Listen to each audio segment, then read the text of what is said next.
역대하 15장 1절부터 7절에 있는 말씀으로 큐티인 제목은 아사랴의 교훈입니다.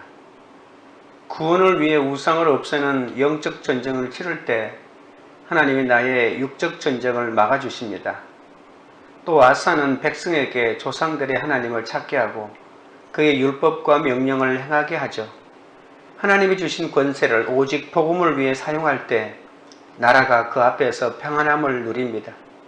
예배 잘 드리고 날마다 큐티하며 말씀대로 잘 행하고 그토록 의지하고 숨기던 세상 것 다 내려놓으니 평안이 절로 온다는 것입니다.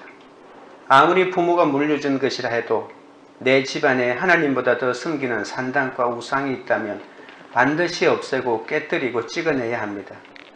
10년 동안 전쟁이 없다고 날마다 평안 노래만 부르고 있으면 안 됩니다.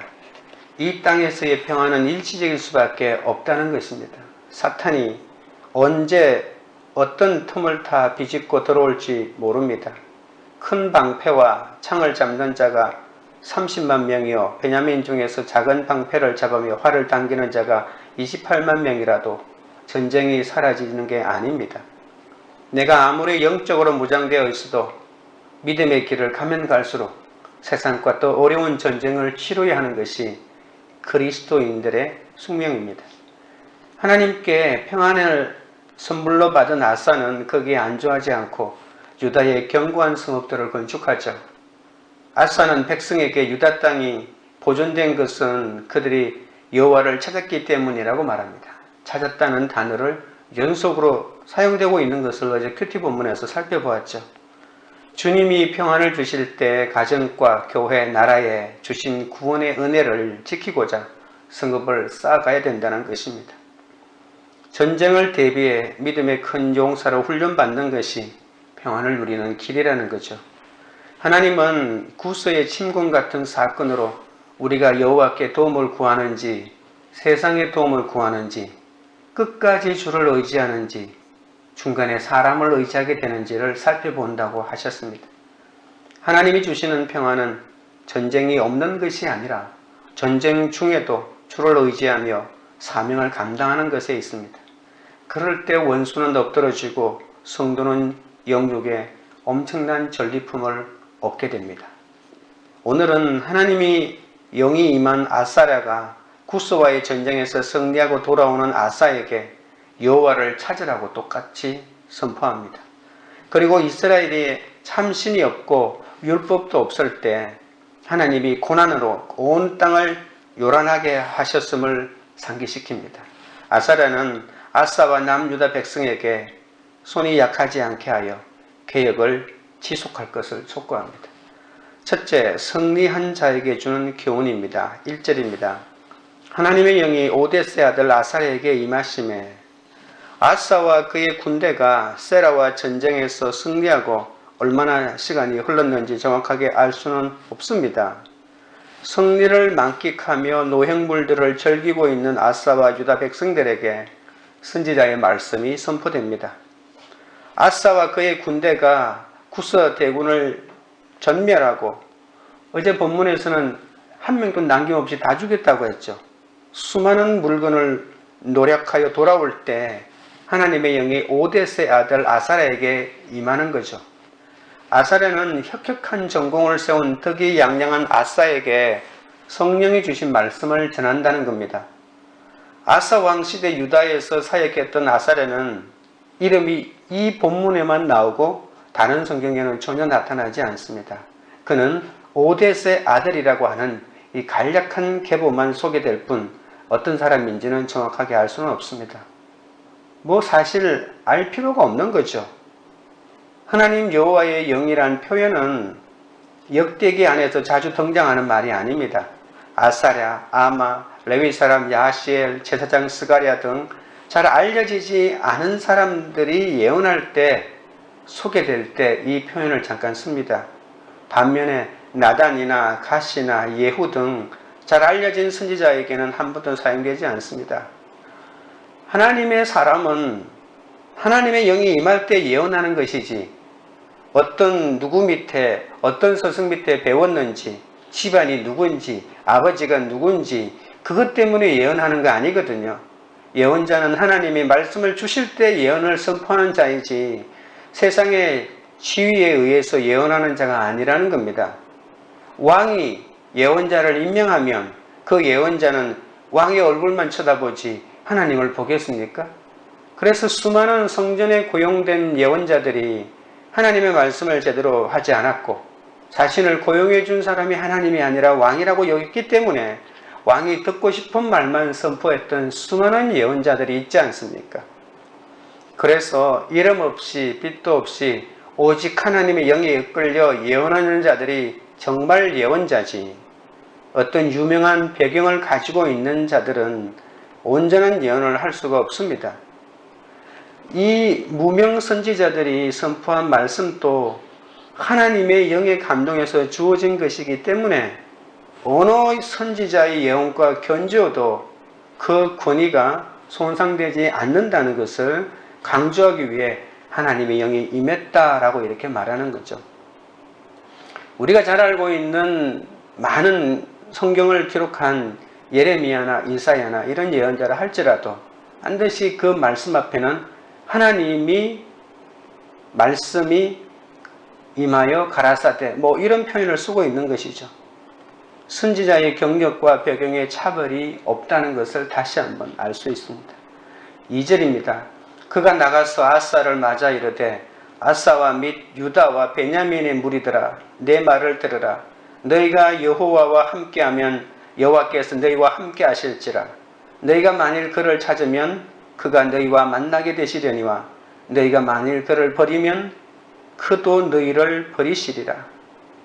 아사랴는 개선하는 군대의 승리를 찬양하는 대신 그들에게 여호와와 함께하고 그분을 찾으라고 강력한 말씀을 선포하는 거죠.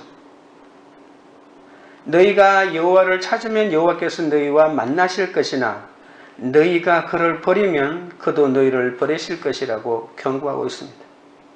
아사랴는 먼저 유다와 하나님의 관계를 중요하게 여기면서 하나님과 이스라엘 백성 사이의 관계가 얼마나 중요한 영적인 원리인지 그 원리를 선포하는 거죠. 하나님이 먼저 주의 백성을 떠나는 법은 없다는 그런 뜻입니다. 모든 것은 이스라엘 백성들의 삶의 결론인 거죠. 왕과 백성들이 여호와께 등을 돌리지 않는 한 여호와께서는 절대로 왕과 백성들에게 등을 돌리지 않으십니다. 백성이 주를 찾으면 주께서 백성들을 만나 주십니다. 그러나 백성이 하나님을 버리면 여호와께서도 백성을 버릴 수밖에 없는 거죠. 이스라엘이 버리는 모든 종교개혁의 핵심은 유다와 여호와 하나님의 인격적이고 언약적인 관계가 회복되고 지속되는 데 있다는 것입니다. 하나님과 백성의 관계는 백성들하기 나름이라는 뜻이죠. 하나님은 하나님을 존귀하게 여기면 하나님이 그들을 존귀하게 여기시고 하나님을 등한시하면 하나님도 그들을 버릴 수밖에 없다는 이 가장 기본적인 영적 원리를 반드시 기억해야 합니다. 이런 면에서 주의 백성의 미래와 운명은 하나님이 만들어가는 것이 아니라 자신들이 만들어간다는 것을 알 수 있습니다. 승리한 직후가 영적으로 가장 위험한 때입니다. 그때야말로 하나님을 찾아야 할 때입니다. 사건에서 믿음으로 이겼어도 승리의 죄에서 교만해지고 내가 이루었다고 하는 그 순간 하나님을 떠나게 되고 그러면 하나님도 나를 버리는 거죠. 실패했어도 의기소침할 필요가 없습니다. 우리의 승리와 패배와 징계와 배반은 이 모든 것이 인생을 구성하는 한 요소에 불과합니다.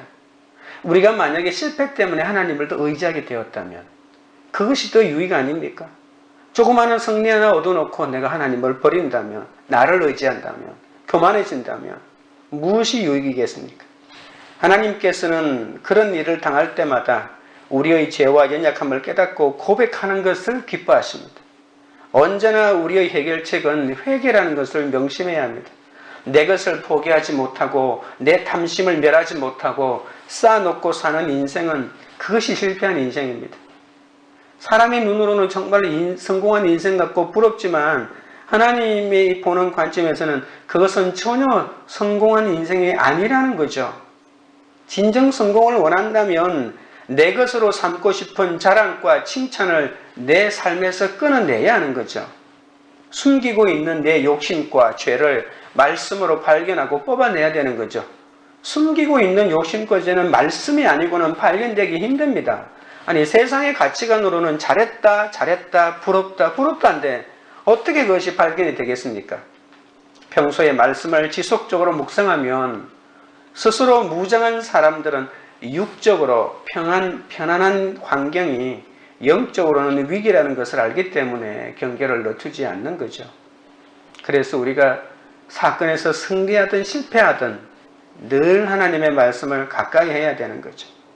적용 질문 드립니다. 힘든 사건이 해결되고 영육의 전쟁에서 승리한 직후 내 모습은 어떻습니까? 승리한 후에도 하나님과 함께하며 그분을 찾고자 어떻게 적용하겠습니까? 둘째는 역사를 통해 주는 교훈입니다. 3절 4절입니다. 이스라엘에는 참신이 없고 가르치는 제사장도 없고 율법도 없은 지가 오래되었으나 그들이 그 환난 때에 이스라엘 하나님 여호와께로 돌아가서 찾음에 그가 그들과 만나게 되셨나니. 아사랴는 아사와 유다 백성에게 이스라엘이 역사를 통해 교훈을 얻어야 한다고 말하고 있는 것이죠. 이스라엘은 과거에 한참 동안 하나님 없이 지내왔습니다. 이스라엘이 여호와를 버리고 우상을 찾기만 했죠. 그런데도 이스라엘에 참 하나님도 가르치는 제사장도 율법도 없었기 때문에 환난이 끊임없이 몰려왔다는 것입니다. 그러나 이스라엘이 공경에 처할 때마다 도와줄 리가 아무도 없이 이스라엘이 여호와를 찾자 하나님이 그들과 만나 주신 것이죠. 아무리 도와주는 사람이 없어도 하나님을 찾게 되면 하나님이 그들을 만나 주셨다는 겁니다. 그러면 여러분, 이 오늘 3절 4절을 읽고 난 다음에 이스라엘의 역사 가운데 이러한 시기가 언제라고 짐작될까요? 아마도 사사시대가 아닐까요? 3절 4절을 이스라엘 백성의 사사시대를 생각하면 이것을 맞구나라고 알 수가 있습니다. 이스라엘 역사에서 가장 암울한 시대였던 이 사사시대에는 율법도 없었고 제사장도 없었습니다. 이 시대 사람들은 공경에 처했을 때만 하나님을 찾았죠. 조금이라도 잘 되면 교만하여 하나님 없이 살아가다가 그 죄악의 심판으로 적군이 쳐들어오면 그때서 하나님이 찾아가서 살려달라고 애걸 복걸하죠. 그래서 하나님이 또 사사를 보내서 구원해주고 평안을 주면 또다시 타락하고 또다시 하나님 찾고 평안해지면 또 하나님 배신하고 또 하나님에게 애걸 복걸하고 이러한 끊임없는 순환이 일어나는 것이 바로 사사가 아닙니까? 여러분, 하나님은 끊임없이 자신이 배신을 당하는 줄 알면서도 이스라엘 백성이 자기를 찾으면 여지없이 그들을 마다하지 않고 그 부르짖음을 들으시고 응답해 주셨습니다. 이스라엘 백성들이 가장 어두운 시대를 지날 수 있었던 것은 무엇 때문일까요? 바로 변함없이 그들의 부르짖음에 귀를 기울이시는 하나님 때문 아닐까요? 5절 6절입니다. 그때에 온 땅의 모든 주민이 크게 요란하여 사람의 출입이 평안하지 못하며 이 나라와 저 나라가 서로 치고 이 성읍이 저 성읍과 또한 그러하여 피차 상한 바 되었나니 이는 하나님이 여러 가지 고난으로 요란하게 하셨습니다. 사사시대에는 참 하나님과 제사장과 율법이 없었던 시대였습니다. 신실한 삶을 유지하기 위해서 꼭 필요한 세 가지가 바로 이것입니다. 하나님, 그리고 제사장, 율법이 있어야만이 우리가 하나님과의 올바른 관계를 맺을 수 있는 거죠. 하나님의 축복을 누리려면 이 세 가지가 항상 우리 삶 가운데 있어야 합니다. 선지자는 사사시대를 매우 위험한 시기라면서 말합니다. 그때는 세상이 너무 혼란스러워서 사람들이 마음 놓고 여행할 수도 없었습니다. 여러분, 한 여인과 여행하던 사람이 당하는 일을 사사기 뒷부분에 우리가 볼 수 있죠.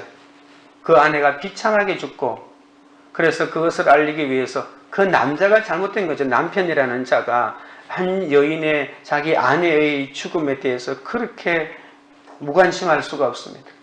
그래서 그 아내의 몸을 토막내서 온 지파에 보내고 그 난리가 난 사건을 우리가 알 수 있지 않습니까? 나라와 나라가 서로 싸우는 것이 사사시대의 특징입니다. 나라와 나라뿐만이 싸우는 것이 아니고 성읍과 성읍이 또한 서로 싸웁니다. 성읍과 성읍이 서로 죽이고 죽는 그런 시대였습니다. 조금 더 나아간다면 가정과 가정이, 공동체가 공동체가 그 속에 속해 있는 한 사람 한 사람이 서로 그렇게 하나님이 없이 살아간다면 싸울 뿐이죠. 이 세상은 거대한 전쟁터 아닙니까? 겉으로는 웃는 척하지만 속으로는 조금이라도 내 것을 더 많이 가지려고 끊임없는 송이 없는 그러한 전쟁터가 바로 인생 아닙니까?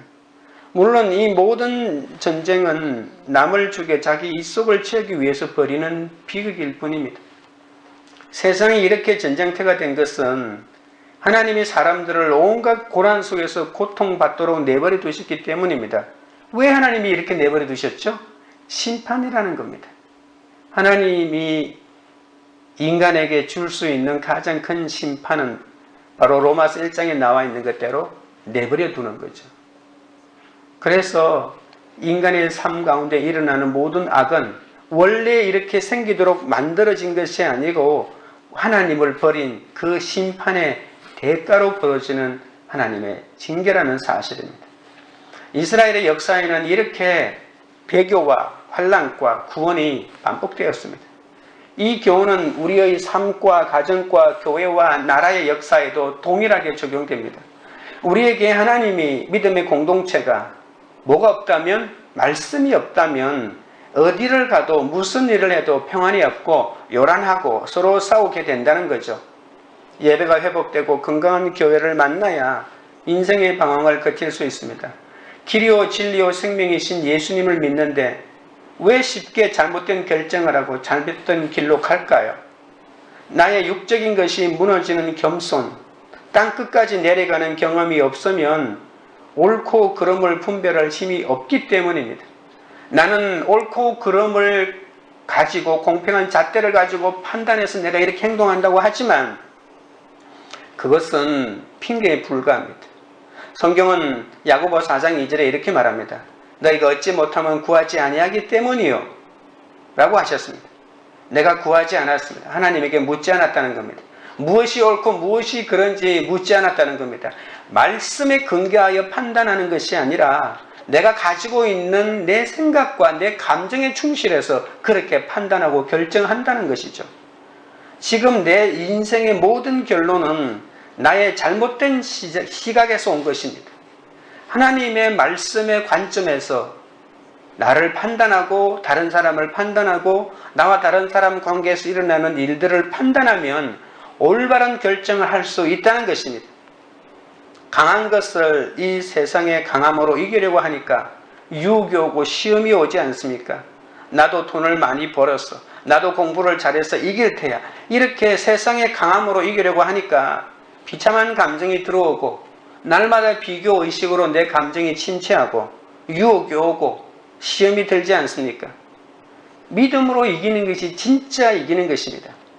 믿음으로 이기는 것은 하나님의 오르심을 믿고 인정하는 것이죠. 세상의 가치관을 가지고 전쟁터에 나가면 이겨도 비참하고 지면 더 비참해집니다.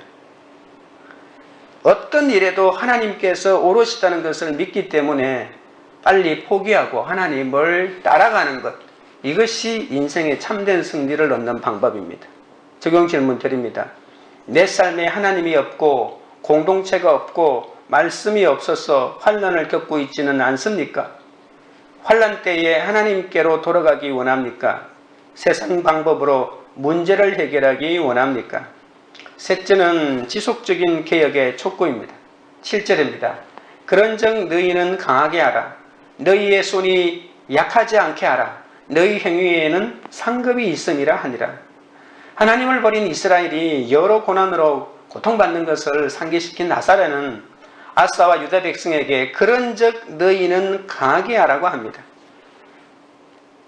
강하게 하라고 하는 것은 계속해서 너희들의 이 개혁을, 종교개혁을 추진해 나가라는 것입니다. 멈추지 말라는 것입니다. 아사는 저기하여 산당과 태양상을 없애는 종교개혁을 단행했죠. 하지만 이로 인해 우상 숭배자들의 반발과 저항과 백성들의 무관심과 피로가 쌓여갔을 것입니다. 개혁이라고 하는 것은 얼마나 고단한지 모릅니다. 개혁을 하면 반발하는 세력들이 끊임없이 나오기 때문입니다. 이에 아사랴는 이스라엘의 구원을 위해 용기를 내어서 개혁을 계속해서 멈추지 말고 하라고 격려하고 있는 것이죠. 아사와 유다는 이러한 시대가 그들의 세대에 임할 것을 걱정할 필요가 없습니다. 왕과 백성들이 하나님을 경외하고 말씀에 순종한다면 전혀 염려할 일이 아니라는 것입니다. 물론 사사시대가 다시 도래하고 그래서 나라와 나라가 전쟁을 하고 여행도 못 다니고 성읍과 성읍이 전쟁을 치는 그런 피비린내 나는 고통의 삶이 도래할 수는 있겠지만 그걸 염려하지 말라는 것입니다. 하나님의 말씀에 순종하면 절대로 그런 세상을 오지 않는다는 것이죠. 그 모든 것이 하나님의 심판의 결과이지 않습니까? 미리 그런 일이 일어날 것을 염려할 필요가 뭐가 있습니까? 왕과 백성들이 하나님을 경외하고 말씀에 순종한다면 염려할 일이 아닙니다. 오히려 그들이 누리는 이 평안한 시대에 더욱 집중해서 할 것은 열심히 하나님 말씀에 순종하고 그분의 뜻에 따라 삶으로 더 많은 복을 누리는 것입니다.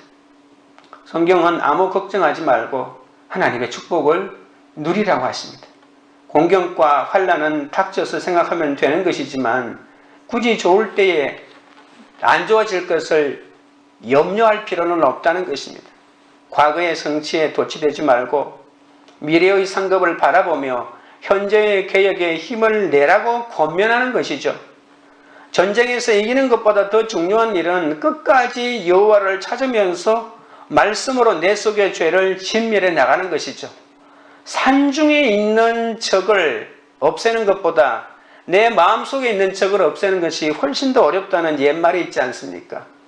우리가 적군은 진멸할 수 있지만 내 속의 죄를 진멸하기가 이토록 어려운 것입니다. 손을 강하게 해야 합니다. 지속적으로 죄악을 철폐할 때 상급이 있다는 것을 잊지 마셔야 합니다. 손이 가고 발이 가는 적용을 끊임없이 하셔야 합니다. 말씀을 듣고 묵상하고 머리로만 깨닫고 손발이 가는 적용을 하지 않으면 아무 열매를 거둘 수가 없습니다. 우리가 두려워하지 않을 수 있는 비결은 이 승리에 대한 확신입니다. 이 확신은 어디에서 오는 것일까요?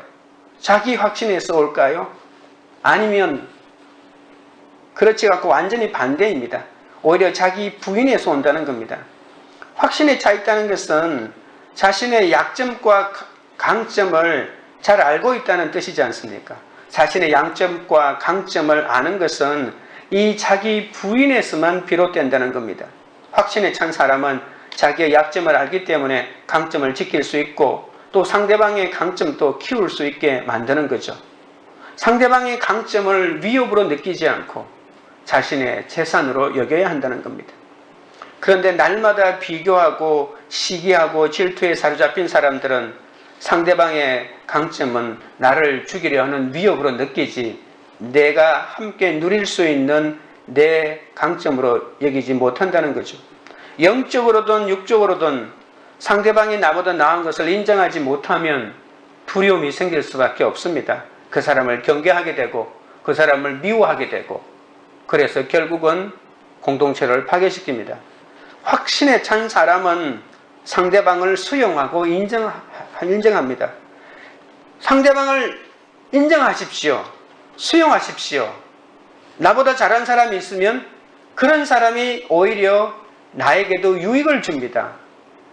나보다 더 강한 것을, 좋은 것을 가지고 있는 사람은 나를 위협하는 사람이 아닙니다. 나를 이롭게 하고 공동체를 이롭게 하는 사람입니다. 상대방에게 자신을 강요하지 마십시오. 내 생각과 내 기준은 그냥 내 기준일 뿐입니다. 그 내 기준을 가지고 상대방을 보면 끊임없이 두려움을 느낄 수밖에 없는 것이죠. 적용 질문 드립니다. 구원을 위해 용기 내어 없애야 할 나의 우상은 무엇입니까?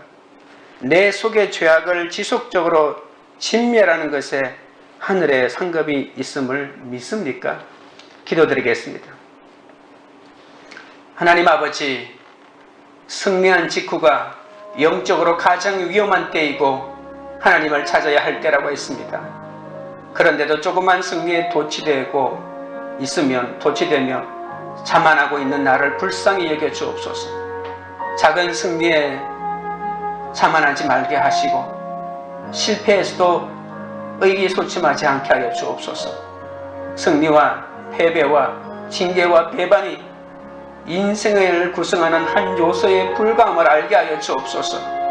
언제나 여호와를 찾음으로 하나님과 함께하는 그 은혜를 빼앗기지 않게 하여 주옵소서. 너희가 여호와와 함께하면 여호와께서 너희와 함께 하실지라는 말씀을 마음에 새기게 하옵소서. 믿음으로 이겼어도 승리의 죄에 교만해져서 하나님을 떠나면 하나님 또 나를 버리신다는 사실을 잊지 않게 하옵소서. 내 것으로 삼고 싶은 자랑과 칭찬을 제하고 숨기고 있는 내 욕심과 죄를 말씀으로 발견하고 뽑아내도록 인도하여 주옵시고 도와주옵소서. 육적으로 편한 환경이 영적으로는 위기라는 것을 알게 하시고 이 말씀으로 경계를 멈추지 않게 하여 주옵소서. 하나님과 믿음의 공동체와 말씀이 있어서 사랑과 평안이 있는 삶을 사는 것을 깨닫게 하셨사오니 감사합니다. 내 삶에 하나님이 없고 공동체가 없고 말씀이 없어서 환난을 겪는 이런 일이 일어나지 않도록 불쌍히 여겨 주옵소서. 환난 때에 세상 방법으로 문제를 해결하지 않게 하시고 언제나 하나님께로 돌아가게 하여 주옵소서. 내 삶 속에 이렇게 배교와 환난과 구원이 반복되고 있사오니 주여 도와주옵소서. 하나님과 믿음의 공동체와 말씀이 없으면 어디를 가도 무슨 일을 해도 평안함이 없고 요란하고 서로 소함만 있사오니 주여 예배가 회복되고 건강한 공동체를 만들어 인생의 방황을 거치게 하시고 하나님의 은혜를 누리게 하여 주옵소서. 광교 우리들 교회가 힘든 사건이 해결되고 영육의 전쟁에서 승리한 후에도 변함없이 하나님을 찾고 말씀대로 믿고 사는 공동체가 되게 하옵소서. 내 것을 포기하지 못하고 내 탐심을 멸하지 못하고 쌓아놓고 사는 인생이야말로 실패한 인생임을 깨달아 말씀대로 사는 공동체가 되게 하옵소서. 우리의 손을 강하게 하셔서 우리 삶과 가정과 공동체의 죄를 회개하며 악을 철폐하는 개혁을 지속하는 공동체가 되게 하옵소서. 구원을 위해 용기를 내어 우리 속의 우상을 버리고 내 속의 죄악을 진멸함으로 하늘의 상급을 받아 누리는 교회가 되도록 역사하여 주시옵소서. 예수님의 이름으로 기도드립니다. 아멘.